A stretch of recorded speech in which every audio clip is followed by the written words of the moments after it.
அன்பிற்கினிய சகோதர சகோதரிகளே, நம் அனைவர் மீதும் ஏக இறைவனுடைய அமைதியும் கருணையும் உண்டாகட்டுமாக என்கிற உயரிய பிரார்த்தனைகளோடு பாலஸ்தீனத்தினுடைய காசா பகுதிகளில் 685வது நாளாகவும் என்னவெல்லாம் நடக்கிறது என்கிற செய்திகளைத்தான் இன்னைக்கும் நம்ம பார்க்க இருக்கிறோம். நமக்கெல்லாம் தெரியும், காசா மீதான இஸ்ரேலிய ஆக்கிரமிப்பு ராணுவத்தினுடைய 3ஆம் கட்ட தாக்குதல்கள் ஆரம்பிக்கப்பட்டிருக்கிறது. அவர்கள் கிட்டத்தட்ட 80,000 ராணுவத்தை களமிறக்கி இருக்கிறார்கள். களமிறக்கி காசாவை சுற்றி வளைத்து இன்றைக்கு காசா சிட்டி முழுவதும் பயங்கரமான தாக்குதல்கள் நடத்தப்பட்டுக் கொண்டிருக்கிறது. அதற்கு எதிர் தாக்குதல்களையும் பாலஸ்தீன விடுதலை ராணுவம் நடத்தாமல் இல்லை. இந்த சூழல்ல காசா சிட்டிக்குள்ள இருக்கக்கூடிய அப்பாவி பொதுமக்கள் கொத்து கொத்தாக கொல்லப்படுகிற ஒரு நிலை உருவாகி இருக்கக்கூடிய காட்சிகளை நம்ம பார்க்க முடிகிறது. பல நாடுகளும் இதை கண்டித்துக் கொண்டிருந்தாலும் எந்த நாடுகளாலும் இந்த யுத்தத்தை நிறுத்த முடியாத ஒரு சூழல் உருவாகி இருக்கிறது. குறிப்பாக இன்றைய நாள்ல எந்த நாடு காசாவையும் பாலஸ்தீனத்தையும் பிரித்து ஒரு இஸ்ரேல் என்கிற ஒரு நாட்டை உருவாக்குவதற்கு துணை போனதோ அந்த பிரித்தானியாவே பகிரங்கமாக கண்டனத்தை வெளியிட்டிருக்கிறது. ஒருபோதும் இந்த தாக்குதல்களை நாங்கள் ஏற்றுக்கொள்ள முடியாது, இதை உடனே நிறுத்துங்கள் என்று சொன்னாலும் உடனடியாக அதற்கு பெஞ்சமின் நெதன்யாஹூ பதில் வழங்கி இருக்கிறார். அதில் அவர் என்ன சொல்றாருன்னா, நாங்கள் நிறுத்த வேண்டுமா வேண்டாமா என்பதை நாங்கள் தான் தீர்மானிப்போமே தவிர நீங்கள் அல்ல, நாங்கள் உங்களுக்கு கட்டுப்பட முடியாது என்று சொல்லியிருக்கிறார்கள். வளர்த்த கடா மார்பில் பாய ஆரம்பித்திருக்கிறது என்பதை சர்வதேசம் தற்போது புரிந்து கொள்ள ஆரம்பித்திருக்கக்கூடிய சூழல்களில் இன்றைக்கு பாலஸ்தீன விடுதலை அமைப்பினர் ஒரு முக்கியமான அறிவிப்பை விடுத்திருக்கிறார்கள். அந்த அறிவிப்பில் என்ன சொல்லியிருக்கிறாங்கன்னு கேட்டா, நெதன்யாஹூ மொத்தமாக சமாதான உடன்படிக்கைகளை மீறிக்கொண்டே இருக்கிறார். இத்தனை நாட்களில் பாலஸ்தீனத்தில் ஒரு சமாதானம் உண்டாக்க முடியாமல் இருப்பதற்கு காரணம் நெதன்யாஹூ மாத்திரம்தான். நாங்கள் பல விட்டுக் கொடுப்புகளை செய்து ஒரு முறைக்கு நாங்கள் வந்தாலும் உடனடியாக அவர் என்ன பண்றார் என்று சொன்னால் அதையெல்லாம் தடுக்கும் விதமாக பல ஏற்பாடுகளை செய்து கொண்டிருக்கிறார். தற்போது அவர்கள் கித்தியோன் கவச வாகனங்கள் 2 என்கிற தாக்குதலை ஆரம்பித்திருக்கிறார்கள். இந்த தாக்குதலை பொறுத்தவரையில் இந்த தாக்குதல்களும் கடந்த தாக்குதல்களைப் போல தோல்வி அடைய போகிறது. நீங்கள் பொதுமக்களை கொல்ல முடியுமே தவிர பாலஸ்தீன விடுதலை அமைப்பினரை கொல்ல முடியாது, அழிக்க முடியாது. எனவே இந்த தாக்குதலும் நிச்சயமாக தோல்வி அடையத்தான் போகிறது என்கிற செய்திகளை இன்றைக்கு பாலஸ்தீன விடுதலை அமைப்பினர் அறிவிப்பாக அவர்கள் வெளியிட்டிருக்கக்கூடிய சூழல்ல இன்றைக்கு இஸ்ரேலுடைய எடியோத் அஹ்ரோனோத் வைனட் வெளியிட்டிருக்கக்கூடிய ஒரு முக்கியமான அறிவிப்புல பாலஸ்தீன விடுதலை அமைப்பினர் ஒருபோதும் சமாதானத்திற்கு குந்தகம் விளைவிக்கவில்லை என்கிற செய்தியை பகிரங்கமாகவே சொல்லியிருக்கிறாங்க. இதை பார்க்கும்போது என்ன தோணுதுன்னா, இஸ்ரேலுடைய பத்திரிகை இது, இஸ்ரேலுக்குள்ள இயங்கக்கூடிய பத்திரிகை. அந்த பத்திரிகை என்ன சொல்லுதுன்னா, பாலஸ்தீன விடுதலை அமைப்பு சமாதானத்துக்கு தயாராக பல விட்டுக் கொடுப்புகள் அவங்க செஞ்சாங்க, ஆனா பெஞ்சமின் நெதன்யாஹூ தான் சமாதானத்தை சீர்குலைக்கிறார் என்கிற குற்றச்சாட்டை அவர்களே வெளிப்படையாக வைத்திருப்பது பாலஸ்தீன விடுதலை அமைப்பினர் நியாயமாக நடக்கிறார்கள் என்பதை சர்வதேசத்திற்கு கொண்டு போகக்கூடிய ஒரு முக்கியமான செய்தியாக நம்ம பார்க்க முடிகிற அதே நேரத்தில் இஸ்ரேலுடைய முன்னாள் தலைமை தளபதி, இஸ்ரேல் ராணுவத்தினுடைய முன்னாள் ராணுவ தளபதி இன்றைக்கு ஒரு முக்கியமான அறிவிப்பை விடுத்திருக்கிறார். அதில் அவர் என்ன சொல்றாருன்னு சொன்னா, இந்த காசா மீதான புதிய முற்றுகை என்பது தோல்வி அடையக்கூடிய ஒரு முற்றுகையாக இருக்கிறது. நம்ம இதில் தோத்து போயிருவோம், அதை நம்ம புரிஞ்சுக்கிறோம். ஏன்னா அவர் ராணுவ தளபதியாக இருந்தவர். அவர் என்ன சொல்றாருன்னா, இந்த போர்ல நம்ம தோத்து போயிருவோம், எனவே இஸ்ரேலுடைய இந்த நடவடிக்கைகள் நிறுத்தப்பட வேண்டும் என்று சொல்லி CNN அவர் வழங்கி இருக்கக்கூடிய ஒரு பேட்டியில சொல்லி இருப்பது மட்டுமல்லாம மேலதிகமாக அவர் சொல்லும்போது இன்னொரு செய்தி என்ன சொல்றாருன்னு கேட்டா, IDF-னுடைய மேஜர் ஜெனரல், ரிசர்வ் படையினுடைய மேஜர் ஜெனரலாக செயல்பட்ட இட்ஷாக் பிரிக் அவங்க வெளியிட்டிருக்கக்கூடிய ஒரு அறிவிப்பு வழியாக இருக்கு. இஸ்ரேலில் இருக்கக்கூடிய முன்னாள் ராணுவ தளபதிகள், முன்னாள் பிரதமர்கள் என்று பல பேரும் இந்த யுத்தத்தை கண்டிக்கிறாங்க. நிறுத்துங்க, நம்ம தோத்துக்கிட்டே இருக்கிறோம், நம்ம வரலாறே இல்லாம போகுது என்கிற செய்திகளை சொல்லிக் கொண்டிருக்கிறாங்க. அதை மீறி தான் இந்த தாக்குதல் நடக்குது. அப்ப இந்த இட்ஷாக் பிரிக்ங்கிறவர் இன்னைக்கு பேசும்போது என்ன சொல்றாருன்னு கேட்டா, மீண்டும் ஆபரேஷன் கித்தியோன் 2 என்பதை நம்முடைய ராணுவம் ஆரம்பித்திருக்கிறது. ஏற்கனவே நம்ம எடுத்த முனைப்புகள் எல்லாம் தோல்வி அடைந்திருக்கும் போது மீண்டும் இந்த முனைப்பை அவர்கள் எடுத்திருக்கிறார்கள். குறிப்பாக இந்த தாக்குதல்களும் தோல்வியில் தான் முடிவடைய போகிறது. நம்ம தோத்துக்கிட்டே இருக்கிறோம், இப்பொழுது நம்ம தோக்க போறோம்ங்கிறத அவர் முன்கூட்டி சொல்றது மட்டுமல்லாம நம்முடைய ராணுவத்தில் ஆயிரக்கணக்கான படை வீரர்களை நாம் இழக்கப் போகிறோம் என்பதையும் இதிலே மிக தெளிவாக நாம் புரிந்து கொள்ள வேண்டும். ஏன்னா இந்த கித்தியோன் ஆபரேஷன் கித்தியோன் 2லையும் கண்டிப்பாக பாலஸ்தீன விடுதலை அமைப்பை நம்ம தோற்கடிக்க போவதில்லை. இப்ப ஏற்கனவே செஞ்ச பயங்கரமான யுத்தத்துகளே அவங்க நம்ம தோற்கடிக்க முடியாம போயிடுச்சு. இப்பவும் அவங்க நம்ம தோற்கடிக்க முடியாது. அதே நேரத்தில் நம்முடைய பணைய கைதிகளையும் நம்ம மீட்டுக்கொள்ள முடியாம போயிடும். கண்டிப்பாக நம்முடைய பணைய கைதிகள் இந்த போர்ல நம்முடைய ராணுவத்தாலேயே கொல்லப்பட இருக்கிறார்கள் என்று சொல்லக்கூடியவர் என்ன சொல்றாருன்னு கேட்டா, பாலஸ்தீன விடுதலை அமைப்பினர் காசாவுக்குள்ள நூற்றுக்கணக்கான மீட்டர் ஆழத்தில் அடியில சுரங்கப்பாதைகளை உருவாக்கி வச்சிருக்காங்க. எனவே அந்த சுரங்கப்பாதை வழியாக அவங்க சுதந்திரமாக நம்ம மேல தாக்குதல் நடத்த முடியும். இங்க உள்ள பிரச்சனை என்னன்னு கேட்டா, காசா முழுவதும் பல கிலோமீட்டர் நீளத்திற்கு வெளியில பூமி தெரிஞ்சாலும் எவ்வளவு குண்டை போட்டாலும் ஒரு 3 மாடி கட்டிடம் எவ்வளவு உயரம் இருக்கு, அதை விட ஆழத்துல எல்லாம் என்ன பண்ணிருக்காங்கன்னு கேட்டா, மிக பயங்கரமான, மிக துல்லியமான, ஆழமான சுரங்கப்பாதைகள் உருவாக்கப்பட்டிருக்கு. இந்த சுரங்கப்பாதைகளுக்கு பின்னணி எல்லாமே ஈரான் தான் முழுவதுமாக இதெல்லாம் கட்டமைச்சு கொடுத்திருக்காங்க. இதுக்கு ஒரு உதாரணம் கூட நம்ம சொல்லணும். இலங்கையில நீங்க கூகுள் பண்ணி பார்க்கலாம் அல்லது சாட் ஜிபிடிலையும் கேட்டு பார்க்கலாம். இலங்கையில உமா ஓயா என்கிற ஒரு திட்டத்தை ஈரான் செஞ்சு வர்றாங்க. மலை, பெரிய மலை, அந்த மலையை கொடைஞ்சி என்ன பண்றாங்கன்னு சொன்னா ஒரு குடிநீர் திட்டம் தான் அவங்க பண்ணிக்கிட்டு இருக்காங்க. இதுக்கு உமாஓயா திட்டம்னு சொல்றது. அதை அவங்க எவ்வளவு ஆழமாக, எவ்வளவு துல்லியமாக, எவ்வளவு நுணுக்கமாக அதை செய்யறாங்கிறத பாருங்க.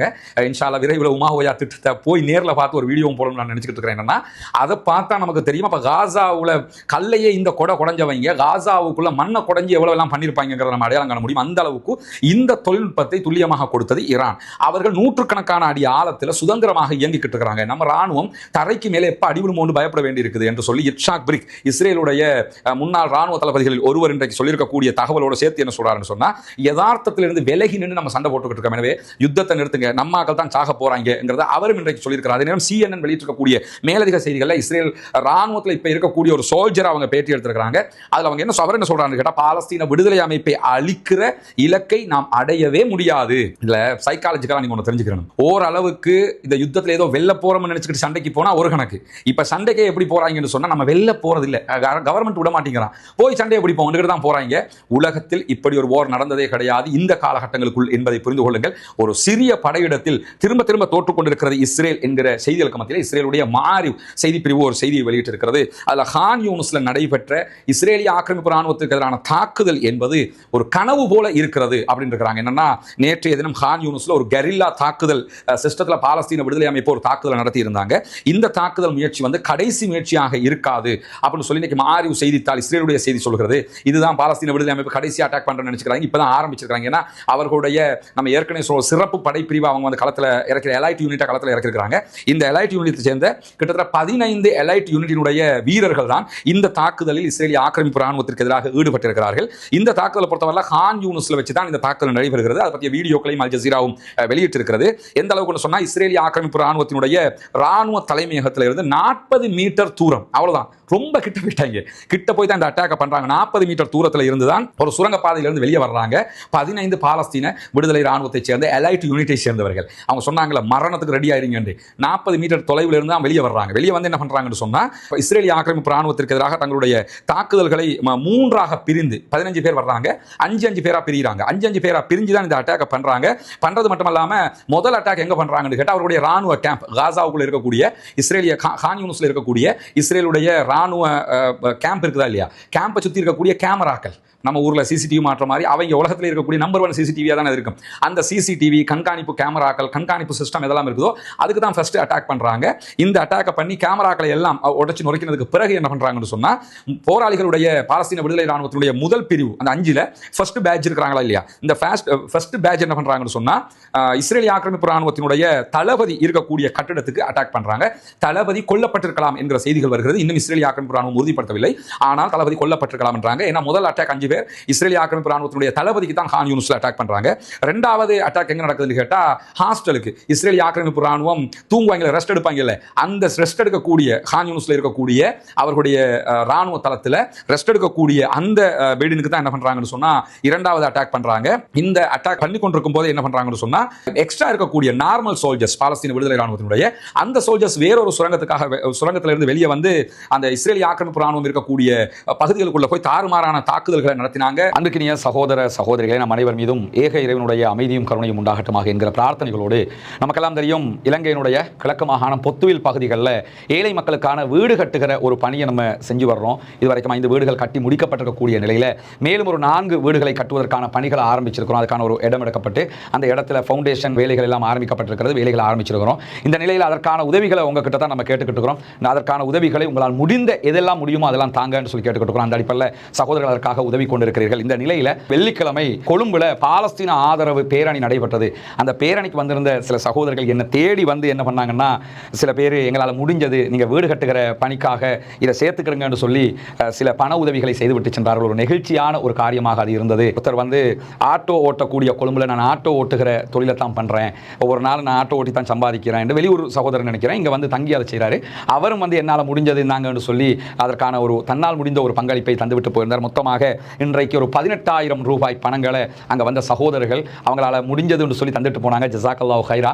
இது போன்ற ஒரு சிறுக சேமிக்கிற பணங்களால் தான் அந்த பணிகளை நம்ம முன்னெடுத்து வர்றோம். எல்லா நன்மைகளும் இதற்கு பங்களிக்கக்கூடிய அத்தனை பேருக்கும் இருக்கிறது. பங்களிக்க நினைக்கிற அத்தனை பேருக்கும் அல்லாஹு தாலா இதற்குரிய நன்மைகளை தந்த அருள் புரிவான் என்பதில் எந்த மாற்று கருத்தும் இல்லை. உங்களுடைய உதவிகளை கொண்டுதான் இவற்றை எல்லாம் செய்து வருகிறோம். அல்லாஹ் நம்முடைய எண்ணங்களையும் நம்முடைய செயல்பாடுகளையும் ஏற்றுக்கொள்ள வேண்டும் என்கிற பிரார்த்தனையை முன்வைத்துக் கொண்டு கொண்டு இதற்காக உதவ விரும்புகிற சகோதரர்கள் முன்னால் தெரிகிற நம்முடைய வங்கி கணக்கிழக்கத்திற்கு உங்களால் முடிந்த உதவிகளை தாராளமாக வாரி வழங்குங்கள். வெளிநாடுகளிலிருந்து இந்த வங்கி கணக்கிழக்கத்தை பயன்படுத்த முடியல என்று சொல்லக்கூடியவர்கள் முன்னால் தெரிகிற என்னுடைய வாட்ஸ்அப் மற்றும் தொலைபேசி இலக்கத்திற்கு தொடர்பு கொள்கிற போது அதற்கான வழிமுறைகளையும் நாம் உங்களுக்கு சொல்லித் தருவதற்கு தயாராக இருக்கிறோம். எனவே நம்முடைய இந்த முயற்சி கைகூட வேண்டும். இன்னும் 9 வீடுகள் அந்த பகுதிகளில் கட்ட வேண்டி இருக்கிறது. ஸ்னைப்பர் அட்டாக் பண்ணியிருக்கிறாங்க, சாதாரண துப்பாக்கி சூடு நடத்திருக்காங்க, கன் ஃபயரிங் நடந்திருக்கிறது, கைக்குண்டு வீச்சு தாக்குதல்களும் நடந்திருக்கிறது. இப்படி பல தாக்குதல்களை நடத்தி என்ன பண்ணியிருக்கிறாங்கன்னு சொன்னா நிறைய பேரை கொன்று குவித்திருக்கிறாங்க. இதை பற்றி சொல்லும் போதுதான் மாறி இஸ்ரேலுடைய செய்தி பிரிவு என்ன சொல்லுதுன்னு சொன்னா இது ஒரு கனவு மாதிரி இருக்குது.